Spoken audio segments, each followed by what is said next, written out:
ఈ శుక్రవారం విడుదల కానున్న natural star Nani Jersey censor formalities పూర్తి చేసుకుంది. సభ్యులు క్లీన్ యూ ఇచ్చేశారు. ట్రైలర్ చూసినప్పుడే ఇది వస్తుందని సినిమా జనాలు ఊహించారు. దానికి తగ్గట్టే జెర్సీ సర్టిఫికెట్ అందుకుంది. జీవితం తొలి దశలో క్రికెటర్ గా ఓడిపోయి కొడుకు కోసం మళ్లీ బ్యాట్ పట్టుకొని ప్రపంచానికి తానేంటో రుజువు చేసిన ఓ యువకుడి కదే జెర్సీ. ట్రైలర్ లో మెయిన్ లైన్ ని స్పష్టంగా చూపించడంతో అందరికీ పూర్తి క్లారిటీ ఉంది. స్క్రీన్ మీద గౌతమ్ తిన్ననూరి వీటిని ఎలా ఆవిష్కరించి ఉంటాడు అనే దాని మీద ఫలితం ఆధారపడి ఉంటుంది. ఇందులో ఎలాంటి మసాలా అంశాలు కానీ వైలెన్స్ కానీ లేకపోవడంతో క్లీన్ యూ అందుకుంది. హీరో హీరోయిన్ మధ్య లవ్ ట్రాక్ ఉన్నా అందులో గ్లామర్ కు చోటు ఇవ్వలేదు దర్శకుడు. సో ఇప్పుడు స్పోర్ట్స్ డ్రామాకు జనం నుంచి ఎలాంటి స్పందన దక్కుతుందో చూడాలి. నాని అయితే చాలా కాన్ఫిడెంట్ గా ఉన్నాడు. షూర్ షాట్ బ్లాక్ బస్టర్ అని చెబుతున్నాడు. అనిరుద్ రవిచందర్ సంగీతం అందించిన జెర్సీ ద్వారా హీరోయిన్ గా శ్రద్ధ శ్రీనాథ్ పరిచయం అవుతోంది.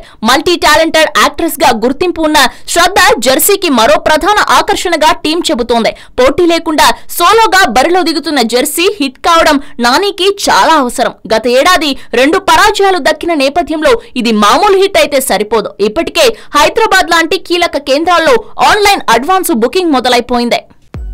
హలో, మిమ్మల్ని ఫిలిం సెలబ్రిటీస్ రియల్ స్టోరీస్ ఏంటో తెలుసుకోవాలనుందా? లేటెస్ట్ గా రిలీజ్ అయ్యే మూవీ రివ్యూస్ నేను చెప్తే వినాలనుందా? ఇంకెందుకు ఆలస్యం, యోయో టీవీని సబ్స్క్రైబ్ చేసుకోండి. అలాగే మర్చిపోకుండా యోయో టీవీ యాప్ ని కూడా డౌన్లోడ్ చేసుకోండి.